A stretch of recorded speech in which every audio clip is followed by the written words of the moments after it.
क्या आपने कभी सोचा है कि जिंदगी में असल कामयाबी कैसे हासिल की जाती है? क्या आसान रास्ता अपनाना बेहतर है या मुश्किलात का सामना करना? अगर आप भी अपनी जिंदगी में कुछ बड़ा हासिल करना चाहते हैं, तो इस कहानी को आखिर तक जरूर देखें, क्योंकि ये आपकी सोच बदल सकती है। वीडियो शुरू करने से पहले, अगर आप मोटिवेशनल कहानियाँ और कामयाबी के राज जानना चाहते हैं, तो अभी वीडियो को लाइक करें, चैनल को सब्सक्राइब करें और बेल आइकन दबाएं ताकि आपको हर नई वीडियो की नोटिफिकेशन मिले। ये एक गांव की बात है जहां एक 12 साल का लड़का अपने वालिदैन के साथ रहता था। एक दिन वो कई साल बाद अपने दादा के गांव जाता है। वहां वो ज्यादातर वक्त अपने दादा के साथ खेलने में गुजारता। एक दिन खेलते खेलते वो अपने दादा से कहता है, दादाजी, मैं बड़ा होकर बहुत कामयाब बनना चाहता हूँ। क्या आप मुझे कामयाब होने का कोई राज बता सकते हैं?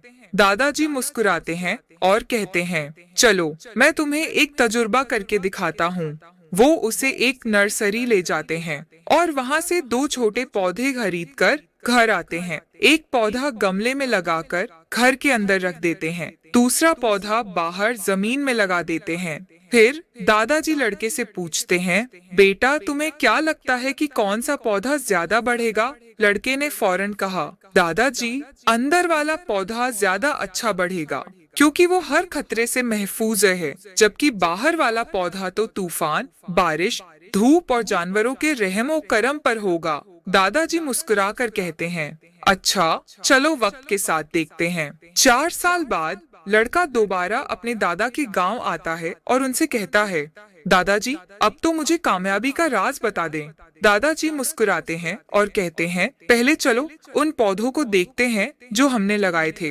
वो अंदर वाले पौधे के पास जाते हैं जो एक आम सा दरख्त बन चुका था। फिर वो बाहर वाले पौधे के पास जाते हैं जो अब एक बड़ा, मजबूत और सायादार दरख्त बन चुका था। लड़का हैरान रह गया और पूछा, दादाजी, ये कैसे मुमकिन है? बाहर वाले पौधे ने तो इतनी मुश्किलात झेली होंगी, फिर भी ये इतना बड़ा और मजबूत कैसे बन गया? दादाजी मुस्कुराते हैं और समझाते हैं, बेटा, यही जिंदगी का असूल है। जो पौधा घर के अंदर था वो मुश्किलात से बचा तो रहा, लेकिन ज्यादा नहीं बढ़ सका, जबकि जो पौधा बाहर था उसने धूप, बारिश, तूफान और आंधियों का सामना किया, जिसकी वजह से उसकी जड़ें गहरी हुईं, वो ज्यादा पानी जज्ब कर सका और आज वो एक मजबूत दरख्त बन चुका है। जिंदगी में भी यही असूल है। अगर तुम हर मुश्किल से बचने की कोशिश करोगे तो तुम कमजोर रहोगे, लेकिन अगर तुम चैलेंजेस का सामना करोगे, मुश्किलात को कबूल करोगे, तो तुम मजबूत और कामयाब बनोगे। कामयाबी उन्हीं को मिलती है जो जद्दोजहद करने के लिए तैयार होते हैं। दोस्तों, मुश्किलात, रुकावटें और चैलेंजेस हमारी कामयाबी के दुश्मन नहीं, बल्कि वही हमारी असल ताकत बनते हैं। अगर आपकी जिंदगी में मुश्किलात नहीं आ रही है, तो समझ लें कि आप तरक्की के रास्ते पर नहीं चल रहे। अगर आपको ये कहानी पसंद आई, तो वीडियो को लाइक करें, चैनल को सब्सक्राइब करें और अपनी जिंदगी में कामयाबी के लिए जद्दोजहद करना मत छोड़ें। कामयाबी आपकी मुंतजिर है।